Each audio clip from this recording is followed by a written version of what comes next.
well acquainted with all aspects of this new marijuana legislation and its impacts on municipalities. So, as you're all aware, on November 8th, marijuana for recreational or non-medical use became legal within the state of Massachusetts. This legislation was drafted by the marijuana industry, in case you did not realize that already, and so it's pretty favorable to the marijuana industry, and it leaves quite a number of unanswered questions, some ambiguities, and issues, especially with respect to local control. We are hopeful that there will be either some further action by the legislature or some clarity given in the regulations that will be issued by the newly formed Cannabis Control Commission, which will help us navigate some of the trickier parts of this law. But in the meantime, we have been working to talk with the Attorney General's Office, Elections Division, DOER, to try and get a sense on our end of how some of these ambiguous provisions are going to be interpreted, at least for the time being. So, for now, I have put together, it should be in your packet, a couple of handouts. One is with respect to just sort of a general overview on the Regulation and Taxation of Marijuana Act, and then we also have a separate handout on the implications for public employers. And as part of my presentation today, I'd just like to walk you through some of these materials and give you a sense of where things stand currently, what some of the things municipalities can do right now, and the areas that we'll sort of be waiting for further guidance on. So on the first page of your handout, you will see a timeline which gives some of the most significant dates that you need to be aware of. There was a legislative act, I'm sure you are mostly all aware, at the end of the year, which extended a number of the deadlines for the implementation of this act. Pretty much everything, with the exception of the personal possession and growing, got bumped out by 6 months. So this handout reflects these new dates. If you had a handout that was provided to you prior to January of this year from another presentation our firm had done, I just would draw your attention to the fact that this one is the updated version and reflects some of these more recent changes by the legislature. So the first date, December 15th, this one's already passed, and that's the effective date of the law, and the personal use has now become legal for individuals over the age of 21. And individuals, not businesses, are now permitted to engage in a range of activities, which includes the possession of 1 ounce or less of marijuana, the possession of up to 10 ounces of marijuana at a primary residence, and any marijuana produced on the premises by not more than 6 marijuana plants, or if you have 2 growers or multiple growers at a location, that becomes capped at 12 plants. My understanding is that produces probably more than 10 ounces of marijuana, so you're not going to have a shortage if you're growing in your home. Individuals can also now give away, transfer without remuneration of up to 1 ounce of marijuana, and they can possess and give away marijuana accessories. And you'll note that consumption in public is still subject to certain local regulations.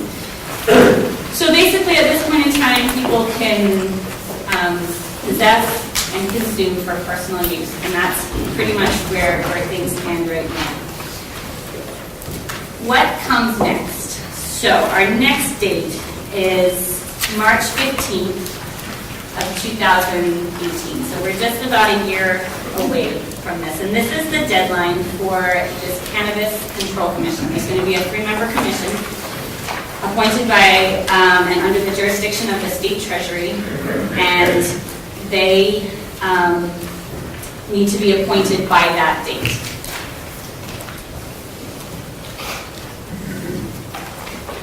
So this Cannabis Control Commission is going to be the entity that's essentially the licensing authority for recreational or non-medical marijuana.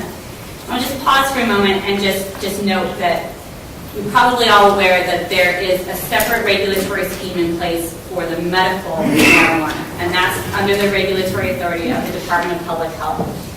The non-medical or recreational is going to be under the regulatory authority of the State Treasurer through the Cannabis Control Commission.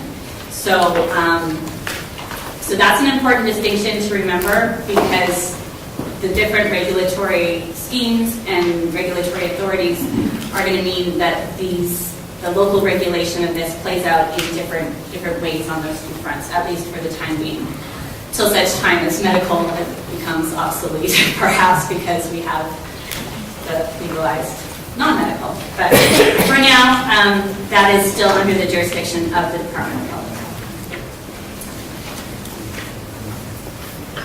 So April 1st, 2018, that's our next significant date, and that is the initial application for licenses for non-medical marijuana. This is going to be a phased application process, and anybody who is an experienced marijuana provider, which basically means if you have already received a license to medical marijuana, you're going to have a leg up. You're going to have sort of first crack at the non-medical licenses. And so that phased rollout starts with April 1st, 2018, and those individuals who are experienced get to apply for the first round of licenses. Our next significant date is going to be July 1st of 2018, and that is the deadline for this newly formed Cannabis Control Commission to have adopted their final regulations. That deadline is significant for another reason, and that is the fact that the Act imposes basically, I sort of look at it as a penalty for the CCC, which is actually felt more on a local level if those regulations are not adopted. And that penalty is basically that any medical marijuana treatment center, as of that date, will be able to sell recreational marijuana if the regulations are not in place. I know there's a lot of concern out there that if you have a licensed medical dispensary, that somehow this is just going to morph into a recreational. The Act does not make it that easy.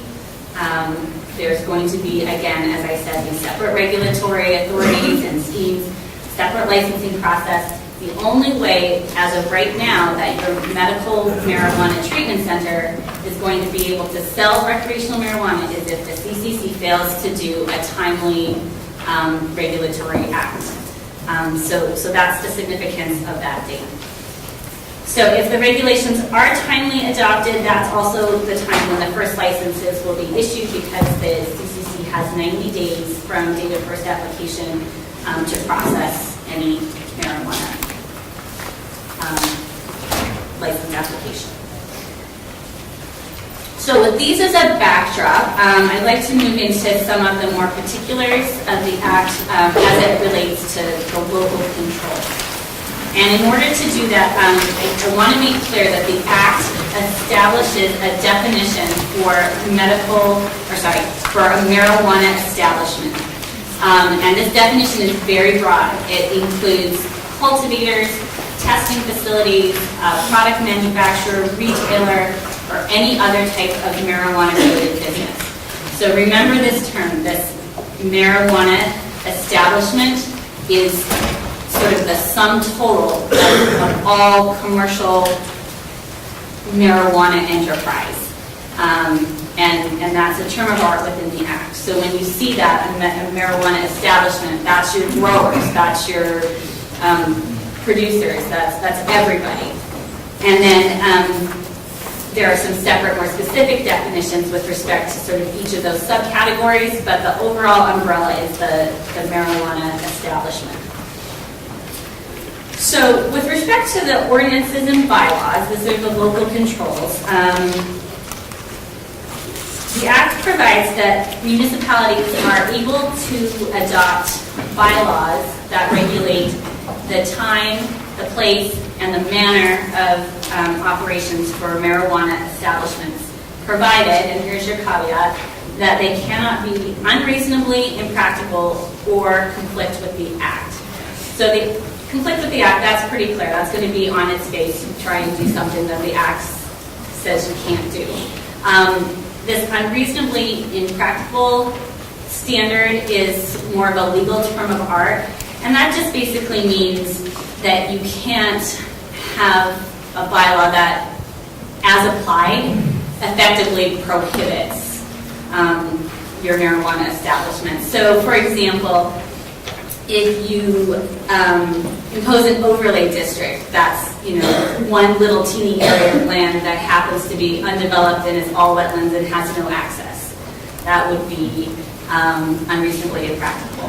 Or if you impose buffer zones that were so large that nothing can be built within 5,000 feet of any school or a gathering place for children to congregate, or you make these enormous buffers, and that it basically eliminates any area of the town that anybody could possibly eliminate, unreasonably impractical. So you have to look at sort of the effect of what you are putting on your books and whether or not it is going to amount to an effective prohibition in terms of the locating of these facilities. Now, there's a standard practice that municipalities follow for adopting ordinances and bylaws that doesn't change under the Act for regulation of marijuana facilities. If you're going to put in your table of use regulations that marijuana is allowed in a business district, you're going to go to town meeting, you're going to get your 2/3 vote, you're going to amend your table of use regulations. If you impose a special permit requirement, you do it the same way that you would do for any other zoning. That is if you're going to actually regulate it within your town. Now, the Act has some language that talks about further regulation beyond just your local zoning bylaws with respect to how you're going to manage marijuana. And many of you are probably familiar with sort of this ongoing debate as to how this particular language plays out with respect to the local ballot question. So the Act has language which authorizes a municipality by ordinance or by law, by a vote of the voters of that city or town, to impose additional limitations on recreational marijuana establishments. And there are sort of 3 subcategories that fall into that additional regulation by ordinance or bylaw by vote of the voters. So that language by vote of the voters has particular legal significance within state law. When you have term by the vote of the voters, that generally signals that it's a vote at an election. However, we also have the language in there that says by ordinance or bylaw. Well, that generally signifies that you either have a vote at your town meeting or your town council or your city council if you're not a town. So we have sort of this ambiguity here between, and it doesn't say and, it says kind of both. So we've struggled a little bit to try and figure out what exactly this means procedurally for municipalities. If you want to impose these additional regulations that are allowed by ordinance or by law by vote of the voters, what do you need to do? So absent any additional guidance at this point, either from the legislature or from any regulations, we have taken the position that the rules of statutory construction, giving meaning and effect to all of the language of the bylaw, is going to require at a minimum a vote of the voters at an election. So you're going to need a ballot question to do this. And I guess the open question is, do you also need to do the belt and suspenders approach of having a bylaw in addition to your ballot question? And for now, that's what we're recommending municipalities do. Anybody who's taking action sort of right away under this provision, we're suggesting they do it by a ballot question and vote at your town meeting or vote at the city council. which then enacts a bylaw or ordinance implementing the intent of your ballot question. So what requires this additional ballot question measure? So there are 3 categories of regulation that are going to that fall into this category. And the first is the one you're probably most familiar with. It's the prohibiting the operation of one or more types of marijuana establishments within the municipality. So remember that broad definition. You can prohibit one or more types of marijuana establishments. So that means if you want to prohibit cultivation, you can do that by your ballot and your bylaw. If you want to prohibit retail sales, you can do that. If you want to, so that the question is, can you prohibit it all? Can you prohibit all marijuana establishments? And I think the language is broad enough to encompass a ban on all marijuana establishments within the borders of the town. This is going to be perhaps subject to further interpretation by the CCC, but certainly towns who are wishing to take a proactive approach can do that and take a vote to prohibit within the entire town all marijuana establishments or some subcategory of those. The second thing you can do by this bylaw procedure is limit the number of marijuana retailers to fewer than 20% of the number of licenses issued within the municipality for the retail sale of alcoholic beverages not to be consumed on premises. So basically, this is linking your marijuana establishments sort of proportionally with your retail sales of alcohol, and it's keeping them at a lower percentage than you have sales of alcoholic beverages. The third thing that you can do by the ballot question bylaw procedure is limit the number of any marijuana establishments to fewer than the number of medical marijuana treatment centers registered to engage within the same type of activity. So those are your 3 categories of actions that require this ballot. As of right now, most of the municipalities that I've been speaking to are interested in pursuing this first option with respect to sort of that outright prohibition. So we have drafted some language, which is attached to your handout, of a sample ballot question that you might use in the case, and a sample zoning bylaw in the case that you are looking to do total prohibition. And I'll just point out really briefly that the other ambiguity that exists in this law is the fact that whenever you have a law that authorizes the municipality to do something by ballot question, by vote of the voters, the law typically includes in its text the language of the ballot question that you need to use in order to do that. And that's not the case here. So we've kept it very simple, very straightforward. Perhaps when this language, if and when this act gets amended by the legislature, or when the CCC adopts regulations, there will be some further guidance and there will be a standard ballot question language that gets issued. But for right now, we don't have that, and so we've provided the sample, which is sort of our best attempt at coming up with something that would meet the requirements, the general legal requirements of most typical ballot questions. If you are looking to do that and you are in a town, just note that you usually have to provide notice to the town clerk not less than 35 days prior to your election. So if you're going to put this on your spring ballot, just be aware of the time constraints.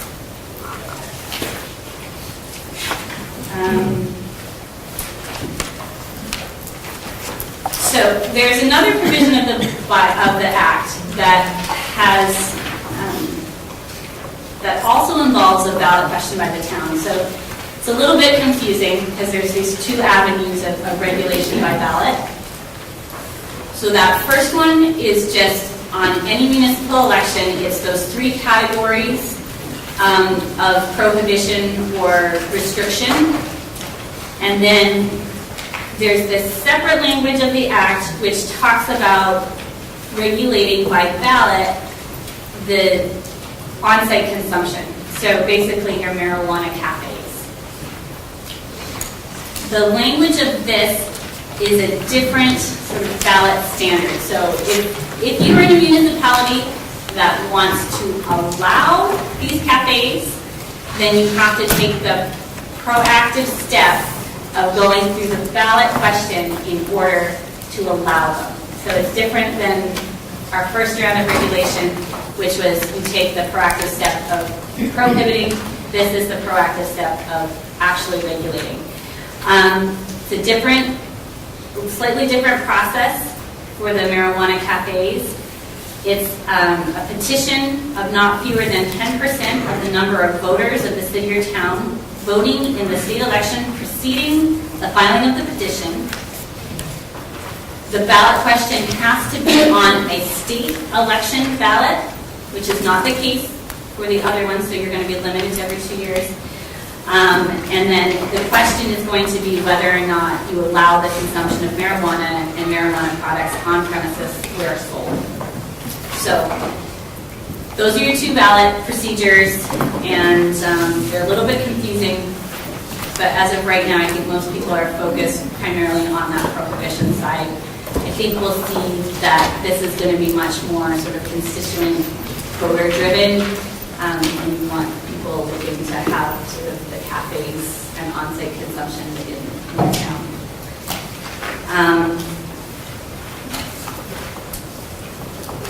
All right, so with respect to the types of regulations that can be adopted, I'm just going to highlight for you a couple of points of potential pitfalls for things you might be looking to regulate that you may or may not be able to do under the Act.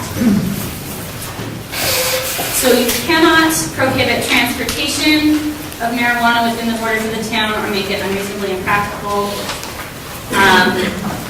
You cannot adopt an ordinance or bylaw that prohibits an establishment in any area in which a medical marijuana treatment center is registered to engage in the same type of activity. This is another area of this Act that has caused people to throw their hands up and go, oh my gosh, what does this mean? They have not defined the term in any area. And so it could be saying that you cannot adopt an ordinance or bylaw that prohibits the marijuana establishment from operating at the same location as an existing medical treatment center. Probably the more likely interpretation is that you cannot adopt a zoning bylaw ordinance that prohibits a recreational dispensary from operating in the same zoning district as you have zoned for medical marijuana. So if you put in place an overlay district, that overlay district is going to have to apply equally to recreational as it applies to medical. Now the question that has come up is what happens if we prohibit, by a ballot question, marijuana within our town? Does this language, which language trumps? Is it the prohibition ballot question, or are we restricted from applying that prohibition to any area in which a medical facility is operating? I think based on the way the language and the organizational structure of the Act is put together, I can say with a reasonable degree of confidence that it would be a defensible argument that your prohibition is going to restrict all recreational marijuana, whether or not you have the medical treatment facilities in the town. If you do something less than a total prohibition, though, this language is going to come into place, because whatever regulation or zoning bylaw you put in place cannot regulate or restrict establishments in the same area as your medical facilities. For those of you that don't have medical facilities and you're getting a flurry of applications for medical facilities, just be aware that this, if you're not going to do the prohibition of, this is maybe perhaps providing an avenue for recreational facilities to operate in those same zoned areas. Something else of significance for municipalities in this act is a limit that is placed on host community agreements. For those of you who are familiar with the way the DPH regulatory structure is working with respect to the medical facilities, they require a letter of non-opposition in order to get their siting application filed with DPH. That letter of non-opposition from a municipality is totally at the municipality's discretion. You can withhold it for any reason. You can just say, no, you can have it zoned on your books, but we're just not going to issue this letter, which is effectively prohibiting your medical dispensaries from locating in the town. Towns that do issue these letters often do so after negotiating a host community agreement with a medical provider. And those host community agreements have generally been negotiated with quite favorable terms to the municipalities, allowing them to collect some percentage of the sales of the medical marijuana. Lots of times those funds are being funneled to your prevention efforts, to nonprofits that work within your communities and dealing with addiction, and it's looking at some of the impacts of these types of facilities. It's going to be more difficult to negotiate those types of host community agreements with the recreational facilities because of the language of the Act. It has to be directly proportional and reasonably related to the costs imposed on the municipality by the operation of the establishment. So they're not saying you can't do it, but this directly proportional and reasonably related language is something that is going to perhaps be difficult to establish. Like, what is the dollar figure to the town that is directly proportional and reasonably related? So as you're looking to, if you are going to allow these in your communities and you want to negotiate these types of agreements, perhaps now is the time to sort of start looking at what are the impacts, how can we quantify those, what can we reasonably state is directly proportional and related. Okay, sorry. All right. So once this act was passed, many municipalities who imposed zoning moratoriums when the medical marijuana was first passed have asked us again about the possibility of imposing zoning moratorium with respect to the recreational. So the point of the zoning moratorium is basically to just freeze all zoning with respect to this particular use for the purpose of allowing the municipality additional time to research and make reasonable planning determinations with respect to how you are going to regulate marijuana. With respect to medical marijuana, the AG's office was pretty strict about the reasonable time of such moratoriums being limited to a one-year period. We have been we've talked extensively with the AG's office municipal law unit as to what is going to be a reasonable time period if municipalities want to impose recreational marijuana moratoriums. I will tell you that they have already approved one moratorium through June 30th of 2018. There is a strong likelihood that they would be inclined to also approve moratoriums that gave you some reasonable period of time after regulations came into effect. So if you said, we need 6 months following the adoption of the CCC regulations, that might be perhaps reasonable. Or some municipalities are putting in place sort of the one-year moratorium now, and then if they need additional time, they're extending it.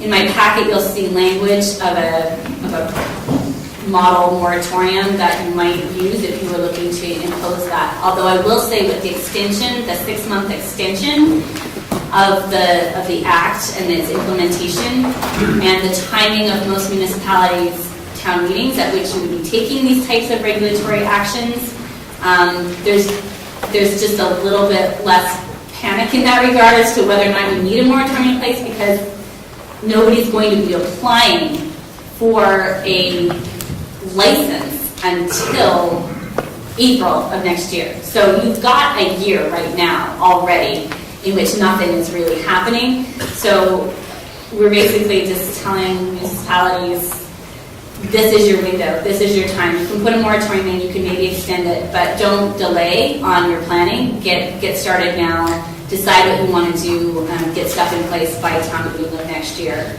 And if you need those few extra months, you can put in that moratorium to buy you a little bit of extra time.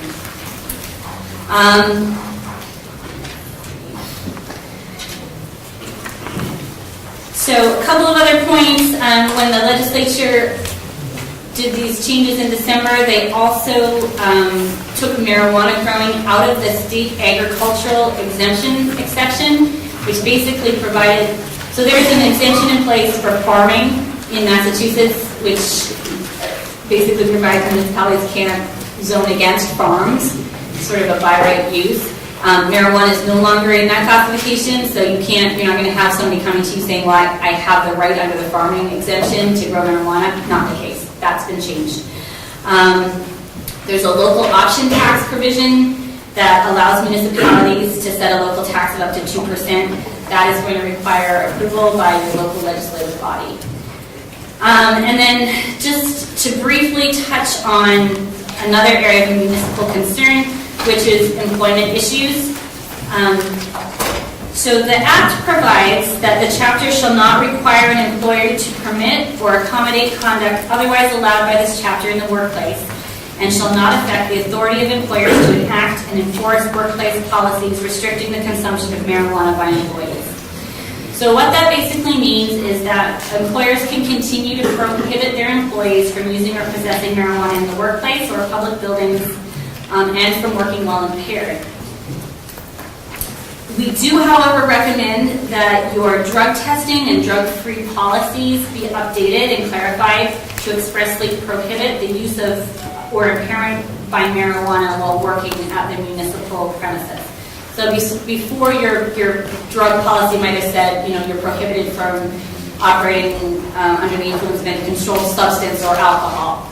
Well, marijuana is no longer a controlled substance, so you need to now say you're prohibited from working under the effect of any controlled substance, marijuana, or alcohol. So you need to call it out specifically because it's no longer in that category, that broad category of controlled substance. And then we also have an interplay with the federal regulations, so there's still in place that federal prohibition with respect to employees who possess firearms or commercial driver's licenses. And there's, I guess, sort of the open question that has not quite been determined is whether public employers have the ability to regulate off-duty use of marijuana that is not going to impair an employee's job performance. So that is a sort of open question, and municipalities are going to have to decide whether they want to regulate off-duty use by employees. I will say there have been no cases in Massachusetts on that topic, and then other states that have looked at this have suggested that it may be possible because of that ongoing federal prohibition of marijuana. So I think the two things that I wanted to mention was boards of health, I think, have a clear role to regulate marijuana, whether it's medical or commercial. And I'd encourage, if they're health directors or health agents, to think about working with your board on how you might regulate it. I think when you sort of think in your head, there's sort of two tracks, right? You think about inspection services because a number of products in medical marijuana or recreational marijuana would be marijuana-infused products. And some of those are subject to temperature controls for safety, warm holding, cold holding. It's a role that public health departments play every day in any sort of other food establishment. So why wouldn't you be involved in making sure that those products in your community are safe. The second issue, and it has to be fairly distinct from the code enforcement, is working with your substance use prevention coalition on things like vendor education and training, public information, outreach. One of the things that we've done in Needham, we have a great working relationship with our public safety agencies. So we do quarterly compliance checks for tobacco. We do semi-annual inspections on all tobacco vendors, and we pass out training materials, and we have trainings every year. What we're doing now is applying those to alcohol, and when marijuana comes into, eventually the moratorium is lifted, that's what we're going to do with marijuana. We're going to cooperatively inspect with our police department, our environmental health agent, with a police officer. We'll go into any medical dispensary, any commercial establishment, twice a year to inspect. 4 times a year they'll do compliance checks with an underage person trying to buy a product. And we'll do vendor education and training. That's sort of the general point I wanted to make, that there's a really great relationship you can have with your police department, and there's a important role that you can both play in the idea of enforcing substances that you need to control in your community. Sit down.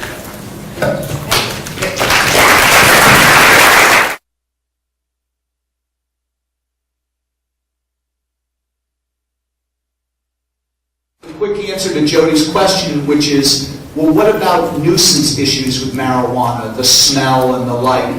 That is an area, correct me if I'm wrong, Katie, where towns and cities can pass local law. You aren't prevented from passing local law to deal with things like nuisances. So that'll be open for you to try and regulate to some degree.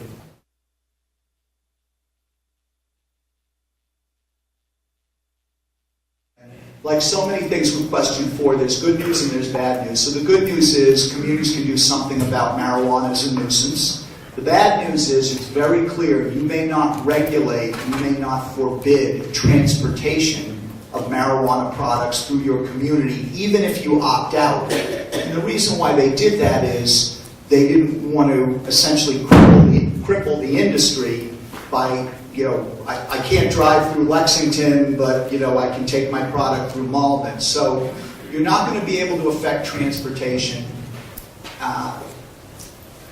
So in that sense, no. One of the things that officers will say to me is, oh, well, there's a law against illegal transportation of marijuana. There isn't. There's operating under the influence. There's open container. There are limits on public possession. That's it. Now, the other problem is if somebody is a licensed business under the Cannabis Control Commission or for medical marijuana under the Department of Public Health, they are subject to regulation. Those are yet to be determined.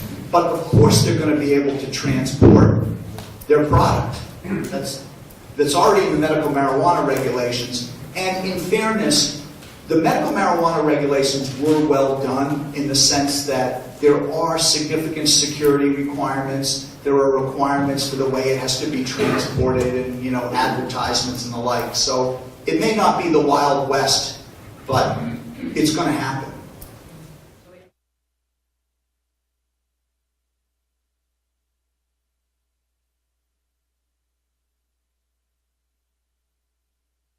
If you're going to have a recreational marijuana facility in your town, you're probably going to do it through some sort of zoning permitting, likely a special permit process.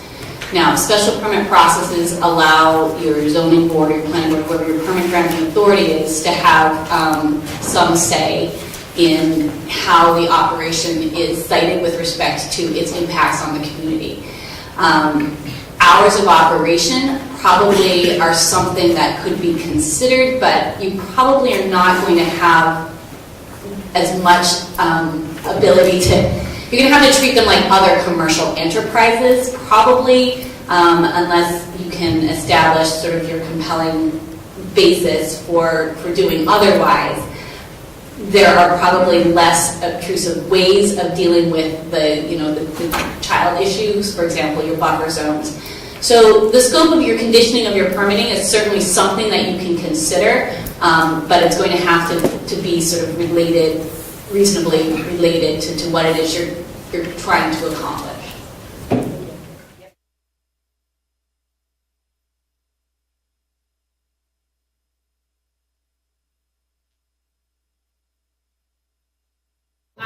Your opt-out provision is going to relate to the sale of recreational marijuana within the town. If you have an existing medical marijuana facility and the Cannabis Control Commission doesn't put their regulations timely in effect, then your medical facility can sell recreational. As I mentioned, there is some ambiguity as to whether or not this prohibition ballot would preclude you from then also, if you have an operational medical facility, preclude it from selling recreational. I think the law is pretty clear that your prohibition is going to apply across the board to all recreational. There is, however, a little bit of ambiguity in that language, which we would hope would perhaps be further clarified by the legislature or the regulations.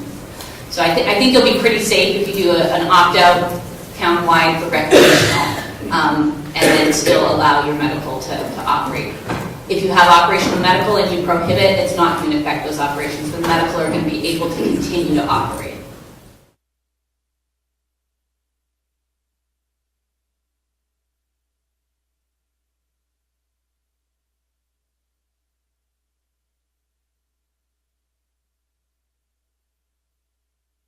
I don't have the language of the statute in front of me right now. There is a definition in the language of the Act which defines who an experienced medical marijuana entity is. I believe, you'd have to confirm in the language of the Act, I believe, and somebody else here can maybe correct me if I'm wrong, that you have to have had your license application approved by October of 2015 to qualify as the experience, under the definition to qualify as that experienced entity. Is that, yeah. So if you're coming in new right now, you're not going to get that leg up benefit. The people who are eligible to sell recreationally before anybody else are those with existing medical marijuana licenses and those who have provisional licenses. They haven't quite been granted, but they've set the table. And am I right, John? There are 125 of those?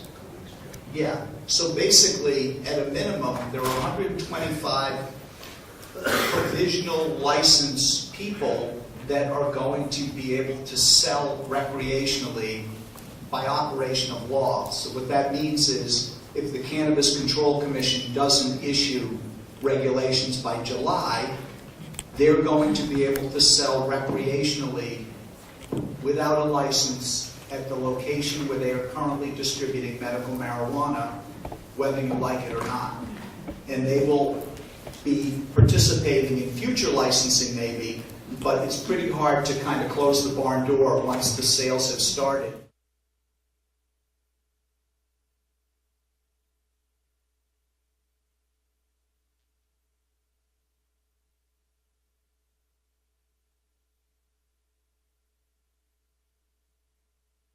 And I just want to say something else, because the question was brought up earlier about regulating hours of operation.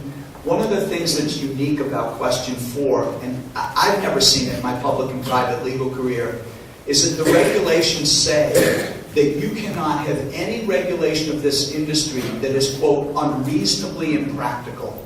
And the way that unreasonably impractical is defined is if it requires you to spend more or assume more risk than an ordinary business person would assume in that industry, it's an invalid regulation. You don't need a law degree to know this is an invitation to a lot of litigation that towns and cities cannot afford. So one of the things that I think that's going to affect you from regulating this industry more than you want, less than you want, is first of all, I think it's going to be very easy for any marijuana business to say, if you do something to me that is different than what you do to alcohol businesses in your community, by definition it's unfair. And then there's going to be a second layer.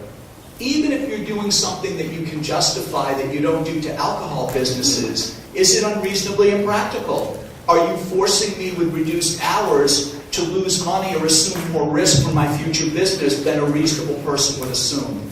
So yes, localities will be able to regulate, but not as much as you dream about.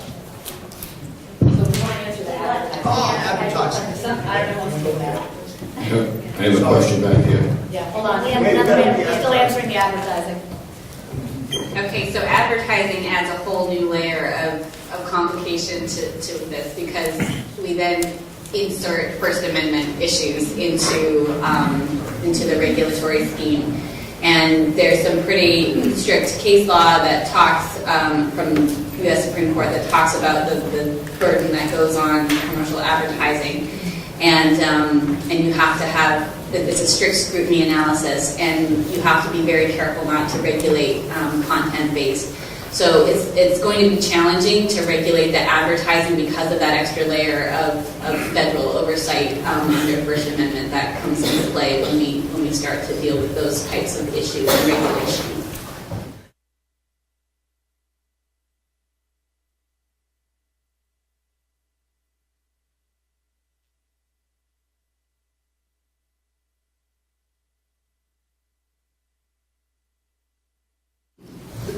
Thank God we've got a little breathing room on cannabis cafes, but that will certainly be something that the legislature will want to consider for cannabis cafes where people are consuming on the premises, just like if you go to a restaurant or bar and you drink there and then you're OUI, that can result in problems for the bar because they served you when they shouldn't have. So I think that discussion will come up more when we have cannabis cafes. I still think a community could do something with a marijuana store, a pot shop, who ended up selling to somebody who was found to be, high when they went into purchase. I think a community could do something about that. And I think the Cannabis Control Commission, through their regulations, could regulate that activity. You can't sell to somebody who comes into your store when they're already high. So I agree, previously coming attractions, we should do that.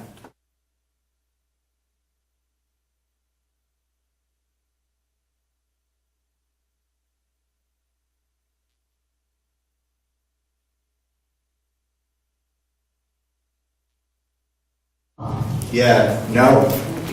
The law is clear. If you zone for medical, you So zone where for they're at recreation. is what we're stuck with. So again, anybody that's considering medical, even though I'm a strong advocate for marijuana, I think you need to say no.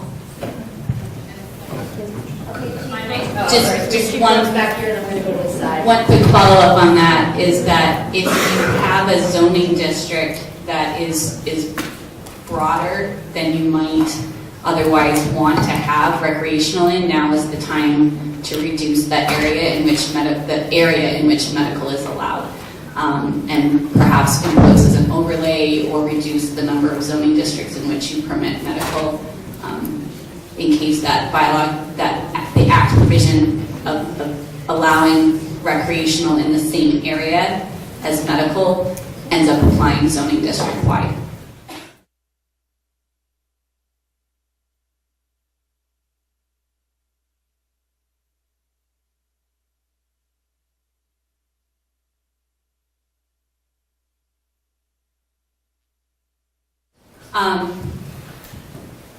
So if you're going to hold off until next year, you should absolutely put a moratorium in place that gets you through to whenever you're going to have your next legislative action. So if you have nothing in place in terms of regulation when these licenses can be applied for, then you're at risk of somebody coming in and applying for those licenses. And at that point, you're going to have a much more difficult time of doing a prohibition. So if you're going to put off action, absolutely put in place a moratorium at this round of legislative action. Just Chief Brooks, I think one of your questions might have sort of been about the politics. And from my perspective, and I know it's something that has played out in Needham, the selectmen were willing to hold a vote, even though a majority of them are in favor of recreational marijuana legalization. They were willing to hold a vote to opt out until there was the lack of clarity of how the legislature might change the law. They didn't want to bring a question, whether before town meeting or at the ballot box, when they couldn't say what people were voting to opt out of. So from my perspective, the moratorium isn't necessarily as helpful. I want to sort of have the discussion about whether people want recreational marijuana, regardless of the exact details, or not. I think the moratorium gives people more time and just delays it. We're going to go to this side, or John, do you want to? Yeah, just real quickly. I realize that a lot of this is in play, but to me, there are definitely three, if you do nothing else, there are three things you can do now. First of all, I couldn't agree with Chief Brooks more. I don't love the moratorium. I would rather see communities, and your political situation, to opt out. If you've got the will to opt out, opt out. If you have the will to opt out but have medical, then opt out and restrict to medical. If you're not sure, then I think the moratorium is useful, because Katie's right. If somebody sneaks in the door and starts to operate, it's very hard to prevent that from future activity. Now you're going to close an existing business. So number one is opt out. Number two is support your police. Your police should be vigorously enforcing civil and criminal violations. Excess cultivation, sales activity, underage use, transfer to kids that are underage. And the third thing is we really need to ramp up prevention, because what's interesting in my hometown of Arlington is 93% of the kids in our high school and middle school think that cigarette smoking is the worst thing you can do with your life. Well, that's not through law enforcement, that's through education. So marijuana needs to have the same kind of push.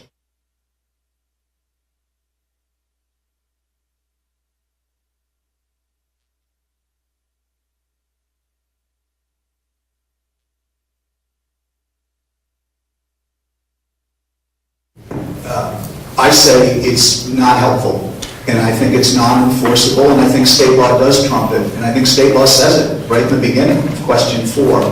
Other people disagree with me, which lawyers disagree, but do you want to take that risk in your community? I wouldn't buy on a written guarantee of the medical marijuana dispensary that they're not going to sell recreationally.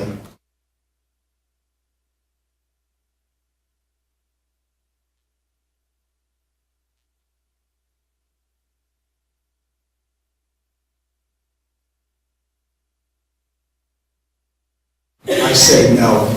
It's going to depend on what state regulations say. Katie, what do you think? I think some of the terms are defined in the Act as to what the individual components of recreational marijuana establishments are, and I think you're going to have a hard time breaking out of those definitions different use categories.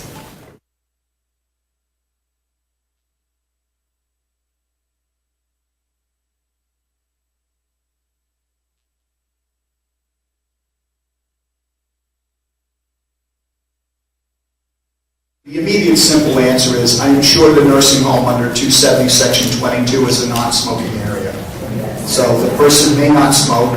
The owner of the nursing home, the property owner, can prevent the display, consumption, processing, and production of marijuana in their facility. So they can regulate that pretty quickly, and if the resident doesn't like it, they could probably evict them. That may take a while, but it could happen.